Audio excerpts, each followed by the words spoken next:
Hello, good evening, and welcome to UK Crime Book Club.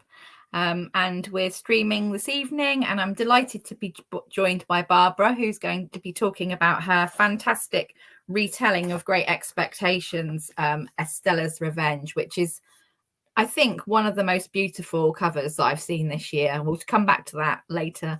Thank you for joining us, Barbara. And would you like to tell us a bit about Estella's Revenge? Yes, and thank you for inviting me on today. Yes, Estella's Revenge is, I think it's much, much darker than people think. And as I say, the sort of the crime angle is a lot stronger than you would imagine in a lot of historical fiction. This is very much a crime book. It's based on, well, it's inspired by Great Expectations characters. So if you're familiar with Great Expectations, you will definitely recognize them. If you're unfamiliar, know nothing about Great Expectations, don't worry. You do not need to be in order to enjoy the book. But yes, it's a dark, gothic, feminist crime fest, basically. Yeah, it's psychological thriller-esque as well, actually. Yeah, it is. And I watched, I haven't read Great Expectations, but I watched it years ago. And so I knew the sort of basis of the story. And actually, as you say, it doesn't actually matter that you haven't read it, because actually your book tells the story of it goes back over, doesn't it? So I was really interested in what inspired you to do a retelling, and particularly a Dickens retelling. I mean, I think for me, I was always fascinated by Estella's story. I had to study Great Expectations, well, first at GCSE, and to my shame, I actually did 2 years of GCSE and never read the book. I managed to get my exam anyway. And then I took English A-level, and by some kind of weird coincidence, for some reason, one of the texts was again Great Expectations. And I thought, well, flipping heck, I've got no choice. I'm going to have to read this now. So I read it for the first time. And as soon as I read it, I was just, wow, I was blown away. I really with it. I absolutely fell in love with it. But there were a couple of little things that just didn't quite. I loved Estella's character. I couldn't quite understand why other people. She is cold and she is unloving and unlovable. It's really, no wonder, isn't it? Yeah, that's exactly the thing. I couldn't understand why people who were very sympathetic to Pip, and I understand exactly why they are sympathetic. Yeah. But they were so sympathetic to him, but had no sympathy at all for Estella. And she gets this very Victorian moral kind of ending where, even though it's the things that happen to her aren't her fault, and she is a victim of her upbringing, but she still has to suffer in this Victorian moral way to be punished for the fact that she's a woman who's not been very nice. And it just, it kind of niggled me slightly. And her acceptance of her fate just didn't quite make sense to me ever. And kind of over the years, I've read it and reread it and loved it, and just that conviction grew. And there is, it's almost as though Dickens, he kind of agreed with me, because there's this line in Great Expectations. And see, Jaggers is this know-it-all character. Yeah. And yet he agrees with me, because there's this line in Great Expectations that it's quite long and waffly, so I'm paraphrasing here. But he basically says that her marriage will be very unhappy because it will be violent. And there's no spoiler there, by the way, because it starts off, with her marriage to Bentley. And it will be violent and unhappy. And if it's down to strength of brawn, then the husband will win. But if it's down to strength of cunning and brain, she will win. And may it go in her favor, basically. And that's the line that's always got me. And that's the line that, for me, I've always agreed with and thought, yeah, there's surely, why would she accept this? So I was just fascinated by getting to know this female character that's this, she's an enigma, really. She's such a key character in Great Expectations. And yet she is this enigma. Everybody falls in love with her, but she's this untouchable star. You know, she's cold and distant as a star. And I wanted to dig under all of the layers and look at this child who, from the age of 3, she's adopted by her mum, and every single day she is told, like some kind of weird litany, never love, never trust. I mean, just when you sort of look at it now in modern times and what we know about psychology and the long-term damage, that is, I really wanted to explore that. And I really felt for this child and the what an earth kind of person she would turn into because of that upbringing. Yeah, definitely. And actually, I wrote down that line, the never trust anyone. It's such a symbolic sentence to tell a child, is, you know, it's almost ingraining in them to you know, to be just so suspicious. And as the book goes, you know, we're not going to give huge spoilers, but I mean, obviously, you know, we know that if you know Great Expectations, you know sort of broadly what happens. But that relationship with her mother, and she gets taken away. She finds out in your book, doesn't she, quite early on, that she's adopted in a horrific way as well, because the Sarah and I wrote their name, and Camilla. They're awful. I mean, they're vile. I had a lot of fun with them. She's just surrounded by toxic women who literally, well, and men actually, but the people that should be supporting her and looking after her, it's really, I mean, you can't really see. I mean, she evoked a lot of emotions in me, because I was just thinking, you know, all of those things, all of those sad things that have happened to her, and she's so tough and, you know, sort of inspiring in a way, but there are certain things about her that you think, I'm not sure I like that. But yeah, was she fun to be able to? Did you sort of feel, because you'd wanted to do it for such a long time, that you put over how you wanted her to be? Yes. Oh yeah, definitely. I had loads of fun with her. She's kind of she's quite liberating to write, actually, because she is very strong. And I think as well, she's very strong, but she's very vulnerable. She has real vulnerabilities and confusion. I think she's so desperate to understand, but has this kind of removal from the rest of the world that she's so aware of. But it's like life is a puzzle for her that she can't quite figure out. And so it was fascinating to write her and kind of get to know her, but also loads of fun, because she is there are times where she's horrible, and she's quite funny as well. I think, you know, some of the little sort of sarcastic thoughts. I really, really enjoyed making her. Sort of taking her from the Dickens character, who, like I say, was sort of so beautifully sketched by him, but I took an outline and kind of filled her in, I think. Well, I think that's the thing, isn't it? So as you progress through the book, is that you find out, you know, you go back into a lot more detail of her upbringing and what happens to her, and that does show the really vulnerable side of her. You know, there's some of the sort of early chapters when, you know, she's a child and she finds out really horrific things, which I won't spoil for people, but like, you just think, how did this child ever come out? You know, I mean, I know she hasn't come out unscathed, has she? But that sort of adds to the to the telling, really. And I think that sort of, it does give you that sort of emotion. And we've got Sarah and Laura who've both read the book.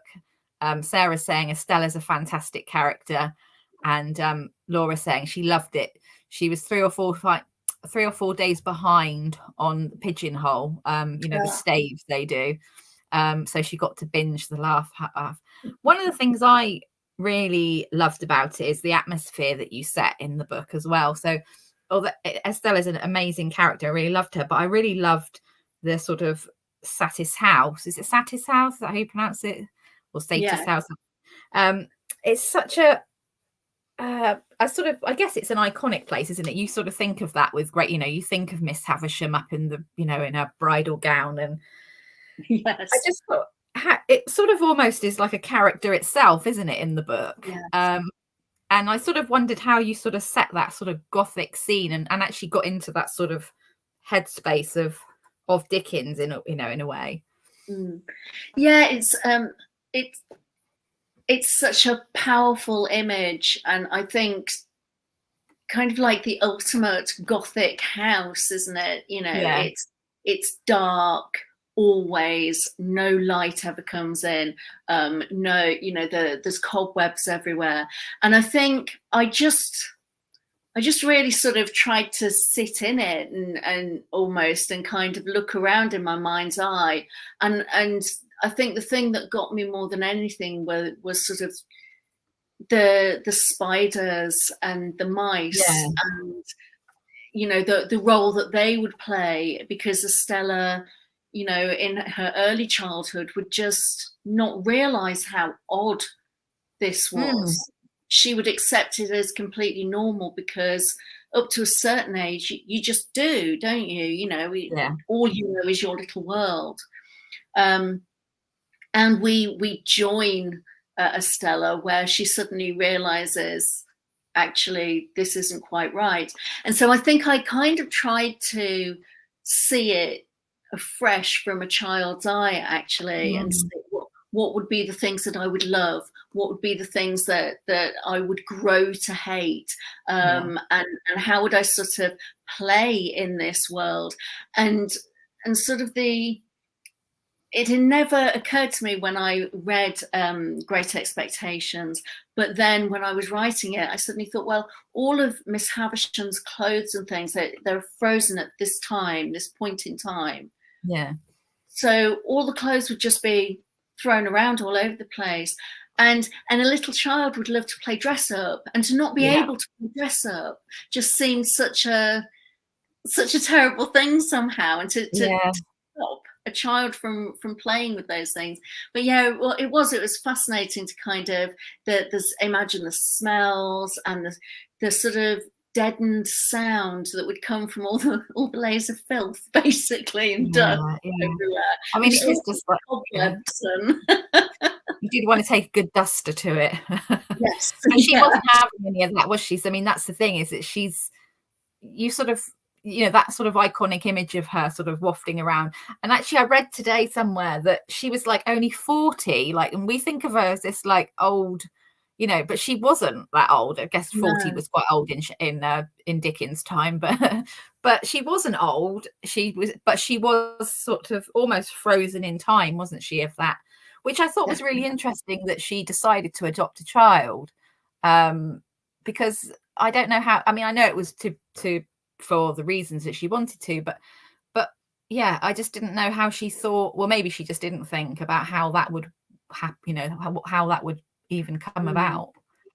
Yeah, that's it. And that's something that I really wanted to explore. Was, we all know Miss Havisham as, anybody that's familiar with the story, at least, knows Miss Havisham as this kind of iconic bride frozen in time, who chooses to keep herself as a bride. But what on earth would she be like? And she's so sort of bitter and twisted, and wants revenge on all men.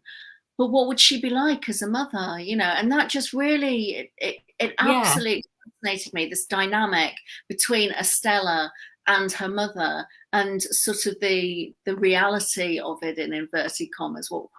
How would it really play out?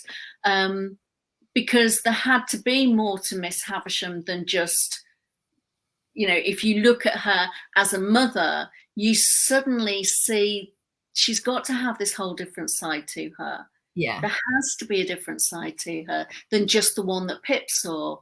Yeah. And for me, Estella's Revenge is taking it's Estella's story, whereas Great Expectations is Pip's story. And so there are times where they won't actually agree on a certain situation and the telling of it. And that was really fascinating, actually, sort of looking at those different dynamics of Pip only knows so much. He only knows so much about what it's like at Satis house, whereas Estella and Miss Havisham have to live there every day, as it were. And I just really enjoyed that mother-daughter exploration and sort of the love and the frustration that I think a sort of child and growing into a teenager and then a young woman have. Because she's still, although, I mean, she lives in a very protected world in a way, in that sort of, in that house, and she ventures out, and she has absolutely no idea, does she, about the outside? I mean, she's been kept in that Miss Havisham bubble. And that was quite terrifying when that happened. I was like, because she ends up in a very dangerous situation. But that's caused by the other women, Camilla and Sarah, in the book, who are, do you want to tell us a little bit more about them? Oh, they were so much fun to write. They really were. I initially just couldn't quite imagine how they would be together, because I have made them, they're pretty horrible in Great Expectations, but I made them worse, because there's I'm really glad about that, because they are so awful. But I think, again, there's little hints in Great Expectations about how they make, Estella sort of mentions how they make her life a complete misery. She sort of mentions that to Pip, and I just thought, well, what would they do to her? And knowing how sort of greedy and grasping they are, and they were just fabulous fun, because I sort of developed, it wasn't really in Great Expectations, but I developed this kind of almost table tennis way of them speaking, so that they are an absolute tight team. Or are they? Because again, people like that, they can't even trust each other, really. But when they are united against Estella, they are absolutely as one, and as I say, kind of finishing each other's sentences and batting back and forth, back and forth, back and forth, so that this child stuck in the middle is almost like blurry headed from looking between them. But they're not as cunning as they think. They think that they're very clever and cunning, and actually they're horrid, but quite guileless, really. They're almost like if Baldric were evil, because they plan all the time, but it never quite works out. No, the cunning plan that's not a cunning plan. No, that's it. Some of the things that you've touched on, actually, is one of the questions I was going to ask you about, is your other writing. So you write as Barbara Copperwaith, is it? And the psychological thriller and I was sort of interested in, obviously, you chose to write this one, but to go from sort of, I guess, contemporary crime to a historical crime sort of retelling, how different was that to write from your normal books? It's quite interesting, because in some ways I was utilizing a lot of the same skills, because it is quite, because it's told in first person, and I used a sort of then and now structure, which is very familiar in psychological thrillers, because I wanted to make it much pacier than Great Expectations. So even though I'm covering sort of childhood all the way to adulthood, in Great Expectations it's just told, start at the start and end at the end. But I think contemporary readers want to have a little bit of a more pacey read, well, a lot more of a pacey read. So I sort of chose the then and now, which seemed really obvious to me because that's the sort of thing that I do in my books, my psychological thrillers. So in that respect, that really helped. And I think getting under the skin of the different characters as well, and really sinking into their psychology. I'm always fascinated by kind of the why do people do the things that they do? Yeah. Like, you know, why do they act a certain way or react a certain way? And I just think it's so interesting that. And so in that respect, it was quite similar. But I did have to, like my psychological thrillers, I tend to have an idea or a hook, and I explore it through the writing. And so I'm a bit of a pantser. So sort of by flying by the seat of my pants. Your pants, yeah, that's it. But yeah, I couldn't do that with Estella's Revenge because there were certain things that I had to sort of fact check against Great Expectations all the time. So I couldn't just kind of go off piste and completely make things up. So even though I think Estella's Revenge, to anybody that's familiar with Great Expectations, there will be a lot of surprises there. I think also, you know, if they were to refer back to the original text, they would see that actually everything, that there are reasons there. It all extrapolates from sort of points that make sense. Yeah. So I was kind of bound by Great Expectations, timeline, and certain sort of happenings within that book. So I had to plot all of that out and my ideas against that. And also the amount of historical research that I had to do. I mean, there's a section where Estella goes to Paris, and it took me about 6 weeks of constant research on the French Revolution to work out whether or not it would be safe for her to be there, what the atmosphere was like there, what the situation was, because I didn't realize that there was more than one French Revolution, because everyone talks about the French Revolution. Yeah. That's it. So I just thought, well, it's the French Revolution. Oh, it happens in 1785 or whatever it was. And I thought, right, okay, that's sorted. And then I discovered, oh no, after that, there were loads of other little ones. And at the point in 1835 that well, in the sort of 1830s that Estella is in Paris, actually the king had been brought back. So they had a king, not the one that had been headed, obviously. Not the one they chopped the head off of, you know. Yeah. But his son was actually brought onto the throne. So for a few years, they sort of had a king again and a monarchy, and then he actually decided to abdicate because things started to get a bit dodgy again. But it was really fascinating, but very, very time-consuming, far more time-consuming than the contemporary psychological thrillers, which are very easy to research in comparison. Because I know what happens. I don't have to think, well, how do they send letters? You know, or anything like that. But every tiny thing had to be researched and then double checked and all the rest of it. So yeah, it was complicated. I guess that the challenge, isn't there? So when you write a contemporary, you've got all the technology and everything and all those sorts of things to contend with. But when you go to historical, you have to almost do the reverse, in as much as that you have to make sure that what you think is happening could happen or did happen in that way. So Sarah's asking, do you go down a rabbit hole when you're researching? Only a little bit.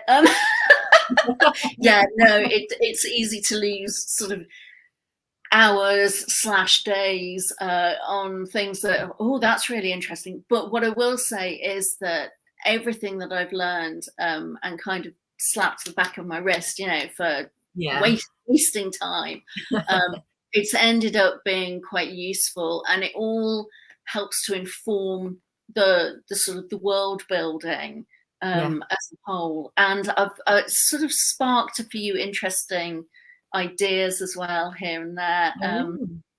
So yeah, I mean, like, I'm writing book 2 at the moment, and there's a baby farm that's involved, and I had never heard of them and discovered that through my research. So I won't say too much about them, but fascinating and horrifying thing that was around in Victorian England. That's that horrifying. And Laura's saying, would you write another historical novel? So obviously that one is going to be historical. And is that another sort of? It is. It's Estella. It's Estella book 2. Oh wow. Yeah. Sarah says she knows about baby farms. I'm going to have to Google them when I come off. Am I going to be horrified? You will be. So sort of with when you were writing about, obviously we've talked about Estella, and when you were talking about Miss Havisham, did you ever sort of feel sorry for her in a way? Did you sort of ever feel sort of pity for her of what she, or has she gone too far? Did she go too far on how she reacts to what happened to her? Because I mean, not everybody who's jilted ends up like her, do they? So yes, well, that's it. And that's one of the things that I really wanted to look at and explore, was why did this jilting have such a profound impact on her? Because this was a woman who, at a time when it was very highly unusual, she was she inherited her father's business over her half brother in Great Expectations, and that's highly unusual. So she must have been very together, and very intelligent, and emotionally stable, presumably. So why on earth did this jilting have such a profound impact? And I could understand that, yes, it would be heartbreaking and embarrassing and all the rest of it, but she was the richest woman in the county. She's described as being the richest woman in the county. So she would not have had a problem finding somebody else, eventually. If she could have healed her heart, she could have found somebody else quite easily. So really it was a huge overreaction. And I wanted to kind of explore why she was like that. And at one point, without sort of giving anything away, I did say to my editor, I don't think anybody has ever cried for Miss Havisham, and I want people to cry for her. I want people to sympathise with her, and just see a different side of her. So yeah, that was really interesting, and I did really enjoy that. I loved both women. I mean, they're both screwed up and awful, but fascinating and brilliant, and I love both of them. Loved writing them both. Yeah. I mean, you can really tell that. I mean, I think your writing is so beautiful. I think it really just pulls you in from the first chapter. You're sort of in it, and sometimes with historical, and I don't know Great Expectations. I know the story of it. I obviously know Miss Havisham. I know Pip. I know that that's the sort of basis of it, but I never have gone down the rabbit hole that you've gone down with it. But actually, I was just completely transported to this house, and it's made me actually want to read Great Expectations, because I want to find out. I want to go. I want to understand. I almost want to get inside your head to how you got to to that bit. So I think that sort of psychological part of it is really, really sort of gripping. I don't know if anybody else watching agrees, but I just found that whole, that sort of looking into the psyche of both of them really interesting. And I guess it also goes into your psyche as well, because obviously you wrote, you imagined them in a way, yeah. So that's we talked a bit about atmosphere, and I was thinking about the story, and you've got the two stories, haven't you? So you've got the present day where I don't think it's not really a spoiler to say that Estella's got married in the beginning, because that happens. No, that's it.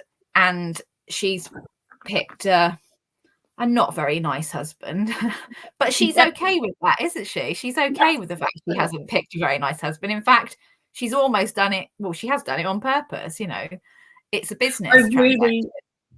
I so, because I had real problems understanding why Estella would do this, and that was kind of the biggest stumbling block. It took me a really long time to understand that. So I was writing different bits, and as I got to know her, I thought, oh, I bet I know how she'd look at this. She'd look at it this way. But I really, really enjoyed writing that introduction to her husband, Bentley, because I just thought anybody who's familiar with Great Expectations knows what he is anyway. So I thought, I'm just going to lay it out exactly, you know. Lay it on the line. That's what it is. He is. He's got nothing going for him. He's perfect for me. Yeah, absolutely. He's just, and I think that, I guess that sort of naivety sort of does come about, doesn't it? Because he's, you know, he is, he goes into it with her thinking that, you know, it's a business arrangement on his half as well, but actually that's sort of it what's the word, it develops, let's like say. Without I think that's one of the things that's great about the character of Estella, is that in some ways she's very cerebral, she's very calculating, but she also is really quite naive. In some ways she thinks that she's so knowing, and in other ways actually, because of this massively sheltered life that she's had, she's quite naive in a lot of ways. I think that's what I felt about. And I think even from the first, you know, the prologue and the sort of first chapters where you know that she's made, you know, she's made a mistake, and she but she goes into it quite naive in the fact that, and I think I sort of thought that was when I was saying about she evoked quite a lot of emotions in me, was like sometimes I wanted to shout at her because of, but that was quite early on actually. And then as you go through and you find out more about her and sort of peel back the layers, you sort of understand and you think, oh, well, maybe I was a bit hard on her to start with, because actually she's had a pretty shocking start in life. But it's quite it is quite an emotive read. I think it must have been quite emotive to write. Yes, there were.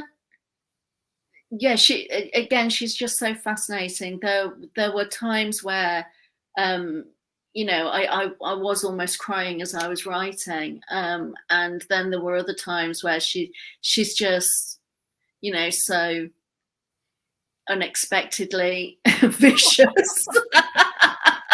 It must be a bit of a roller coaster. Like one day you're like going, oh, and then the next day you're like, whoa.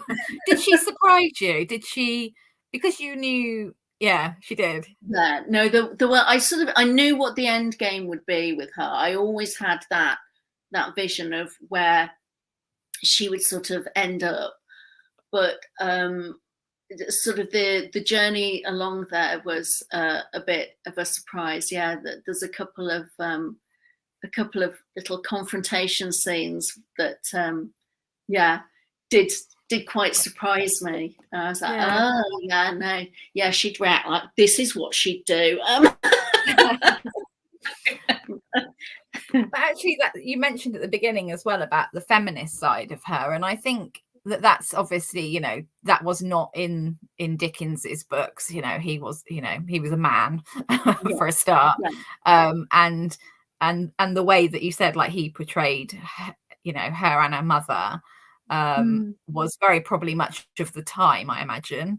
So that was, I guess, you know, to be able to go back and sort of almost, you know, as we said, retell the story, but retell it from a position where she gets the power, where they both get power, I think is quite empowering for you as an author as well, isn't it? And as a woman. Yes, yeah, definitely.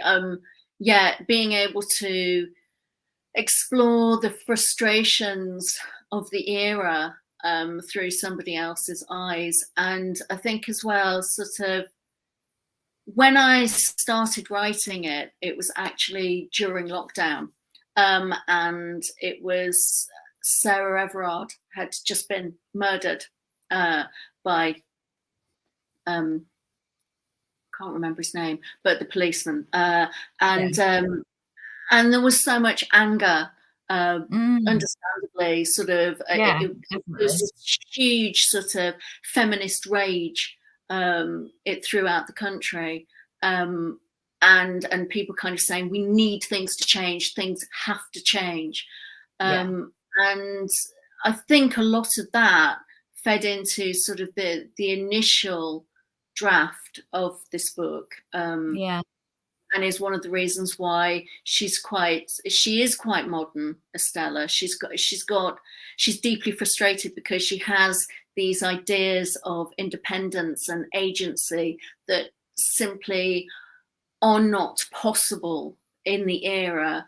And even if they were possible in the era, they're certainly not possible because her mother will not allow it. So she's very trapped. She's very trapped. She's held prisoner by so many different situations.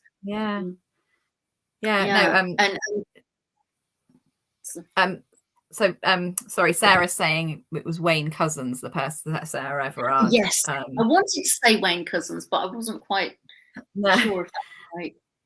But yeah, she is. I mean, and I think when we said about Satis house, and that is sort of, that is a prison, isn't it, for her and her mother, actually, because she's a self-imposed prisoner for whatever but yeah, it's sort of that house is very much, as it was said, part of the book and part of the story, very much so. And when you wrote the story, did you write them separately, sort of the present and the past, or did you write them together? Yeah, I know that there seems to be kind of a 50-50 split of authors who will write sort of all the then and all the now, and then platform together, and people who recoil in horror at that and will sort of write one scene and then the next scene.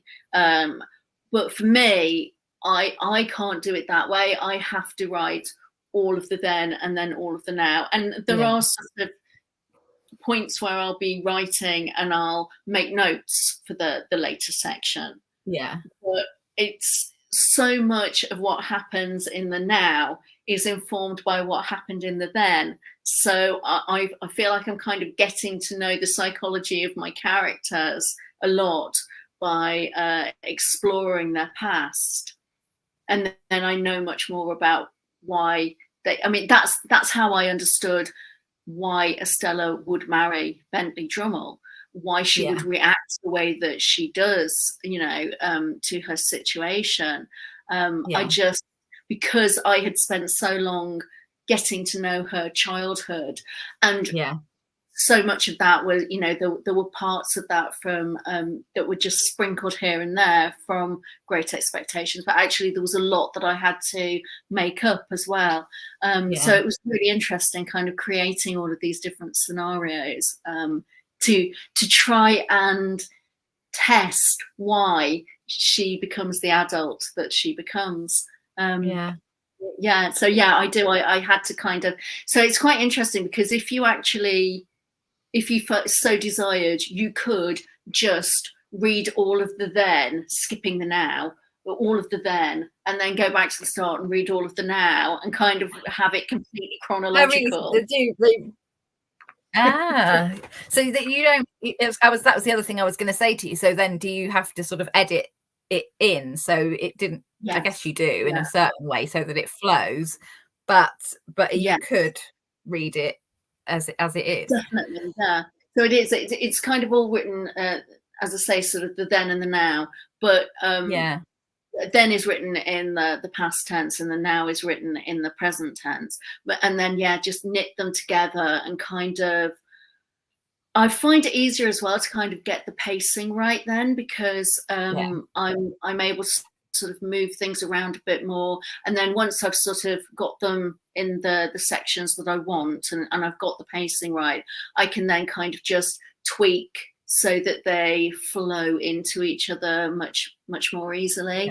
So yeah, or have little cliffhangers or whatever, you know. Well, that's the thing, isn't it? I think I really like the sort of the because I think it does help the pace, doesn't it? Because you're sort of you sort of get to the end of the bit and you're like, oh no, I want to know what happens. And then if you move to the present, and then you need to, you want that, you obviously in that bit as well, so you need to then go back to the next bit and around. So yeah, I mean, how so you said you started writing in lockdown, so it's taken you, so from starting to write to publishing is nearly 4 years. Well, it was 2021 because Birmingham was in lockdown for a really long time. Birmingham was in lockdown more than pretty much anywhere else in the country, apart from Leicester. Leicester had it harder than us. But there were a lot of times where I was watching sadly on my computer as everybody else was going, yay, we've got some freedom, we can go out. And I'd be going, nope, nothing. So yeah, I started writing at, I think it was October 2021 that I started writing it. So 2 and a bit years then, really, I guess. Yes, that's it. Yeah. But it took, I think it took about 18 months of writing, and then obviously you're sort of submitting to publishers, and then there's all the different edits that you have to do. And then there's kind of the wait to be published, which that was a very different experience as well, because obviously with my psychological thrillers, I'm with book who are digital, and it's very, very fast. Everything's really immediate, and you hand in a manuscript, and you have a couple of months of editing that's really, really intense, and then sort of it goes on pre-order and you are out, you know. It's very, very quick, whereas this was sort of Estella's Revenge was a much longer time frame because it's going into bookshops. So you have there's been, it's seemed kind of an endless wait, and I can't actually quite believe that finally it's out there. Hooray! I mean, it must be amazing to see it, because I mean, it is, as I said at the beginning, and if anybody didn't see it, I mean, look at that. I mean, it is just stunning, and inside it has the most gorgeous end papers as well. I mean, it is beautiful. Did you, I mean, obviously I know that with sort of covers and things, you don't always get a huge amount of say in what it looks like, but are you happy with how it looks? I am absolutely just over the moon. I love it so much. It's beautiful. I love it.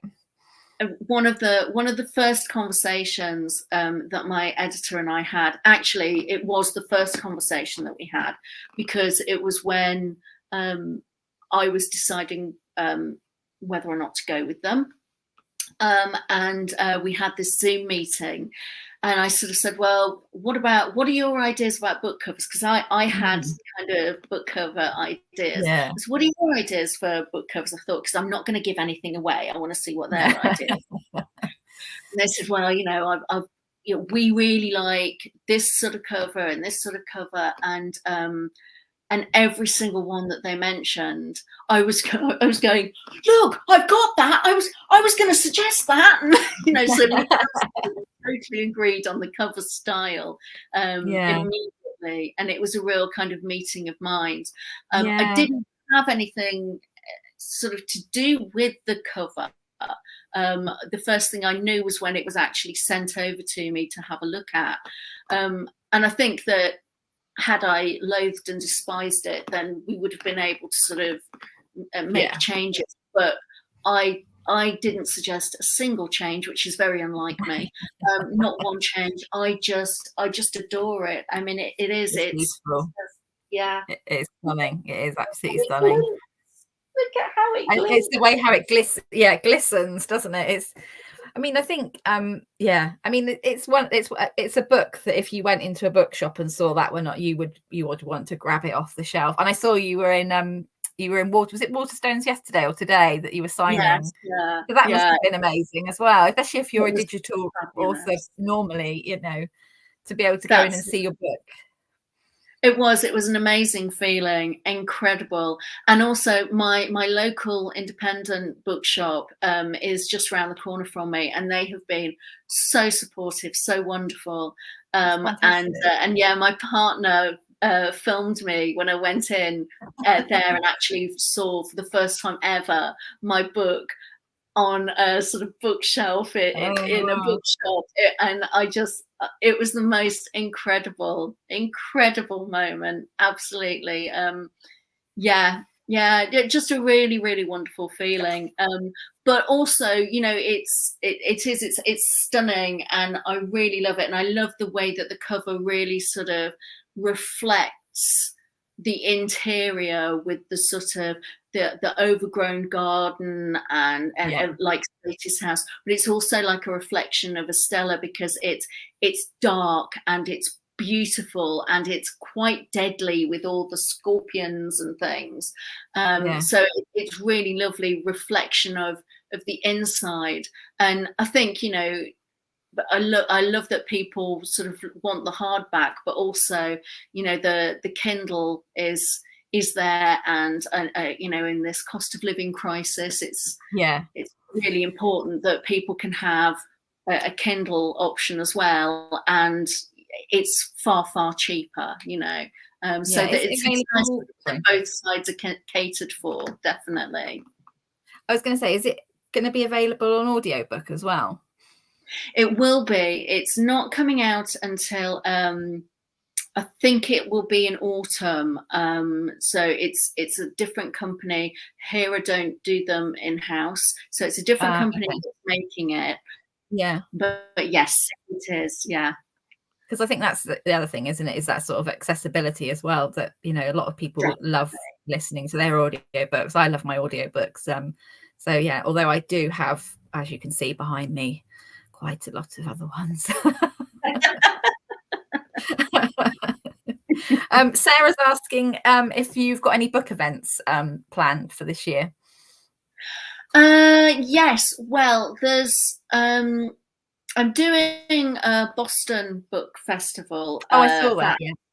Yes, that's next month, which I'm really excited about, because I'll be talking about sort of the mix of the kind of longevity of appeal of bad women, in inverted commas, and also toxic friendships.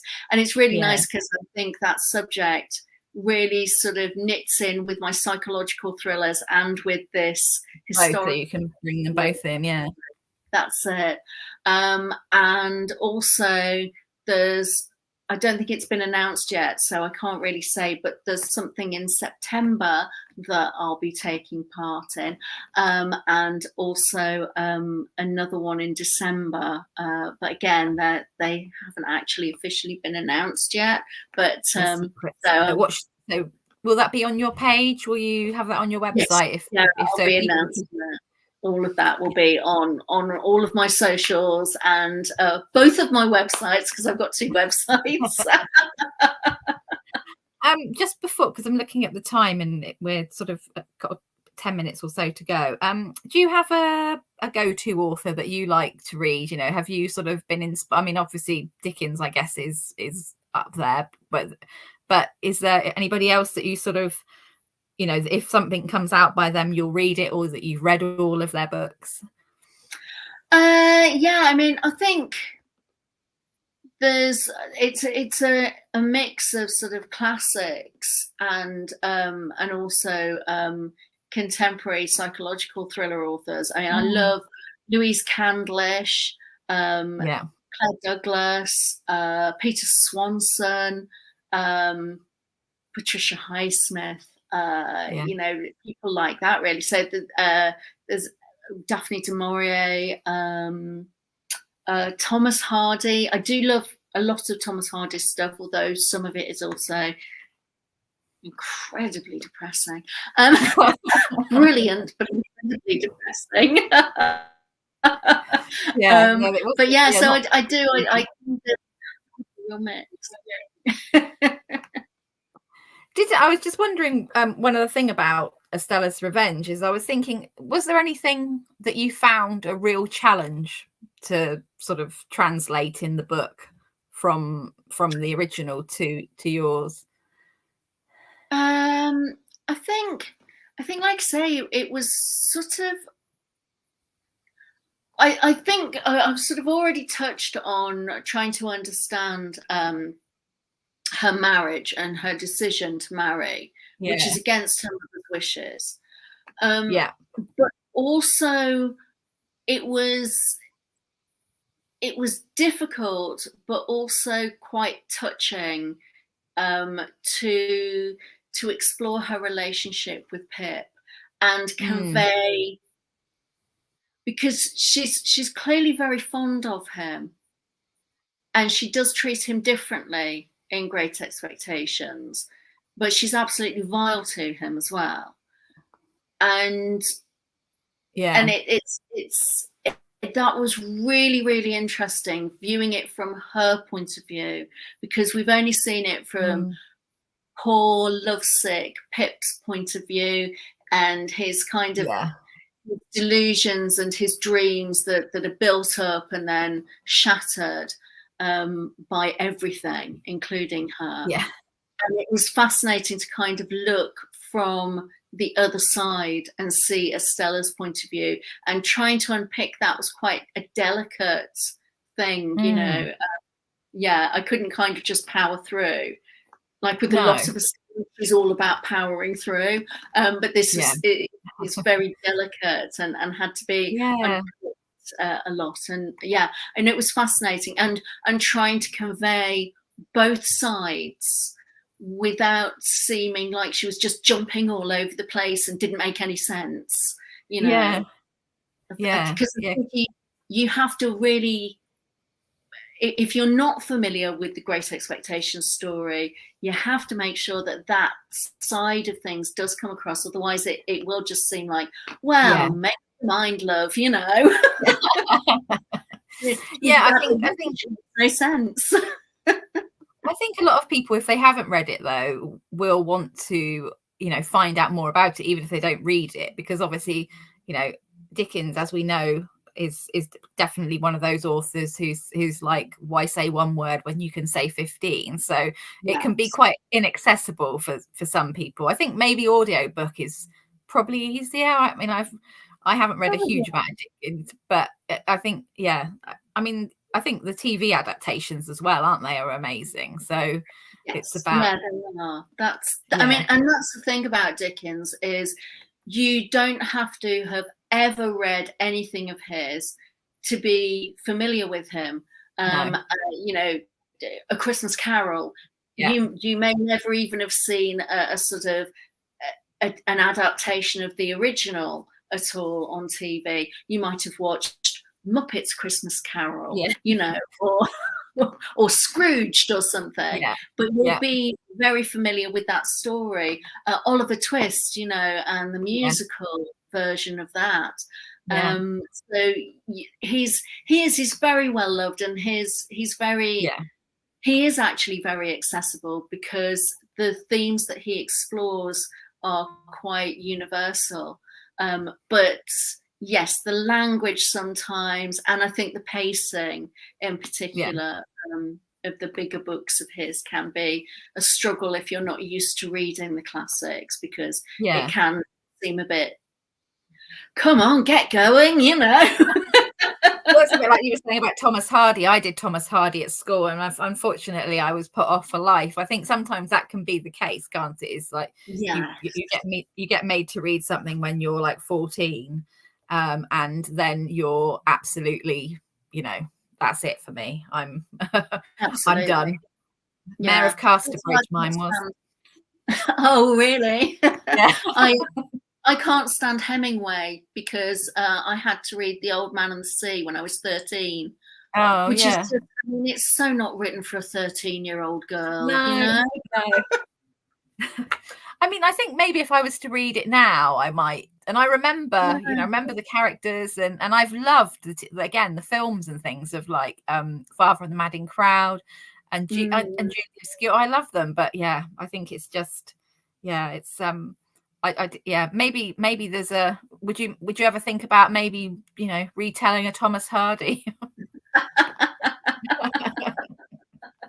No, I don't think so. For me, I love Estella, and I think that's She's your probably focus, isn't it? Yeah, yeah, the retellings. Yeah, it was just because, as I say, there was always a niggle in the back of my mind with her character and her yeah. story, and it's something that I've never forgotten about. So Yeah, that's yeah, it really just amazing. It's really yeah. amazing to have that from such a long, you know, not such a long time ago. That sounds really rude, but Like, so, it really was. I mean, I'm 50, so you know, yeah, yeah, it same as was a me. really So long yeah, time. Sarah's saying she had to read Moonfleet by J. Mead Faulkner in our third year. Wow, that's pretty hard going. That's a whopper, isn't it? Moonfleet is massive. I've never read that one Yeah, they always actually. pick such big books as well, you know. I mean, you know, it was something a bit. I mean, saying that I did Of Mice and Men, which I absolutely love still. Oh That, yes, yeah, but that's teeny. it is. but Yeah, but brilliant it's book. really, Yeah, yeah, absolutely, really, yeah, shocking, but and emotive. But yeah, that would be mine. yeah. So just before we finish, have you got anything that you've read recently that you'd recommend to everybody watching this evening? Oh gosh, do you know, I've barely had a chance to read a single thing recently. That's the problem when you're a writer. You don't really get to read When it very much. does read, no. But I am reading, well, I picked it up and read the Well, that's first few halfway pages. there. Really enjoyed it. It's The Housekeepers. Oh, Alex Hay? Yeah, I can't Yeah, remember his name, but yeah, it sounds like it's going to be great. I read the first few pages, really enjoyed that, brilliant. So yeah, I think that's going to be a really good pacey read. I yeah. also I read That Bone Setter Woman by Frances Oh, Quinn a yeah. few weeks back, and loved it. Main character is so strong, so feisty, little bit different, a little bit out of step with the world. Really great character. So if you like sort of an unusual character for the era, Mm.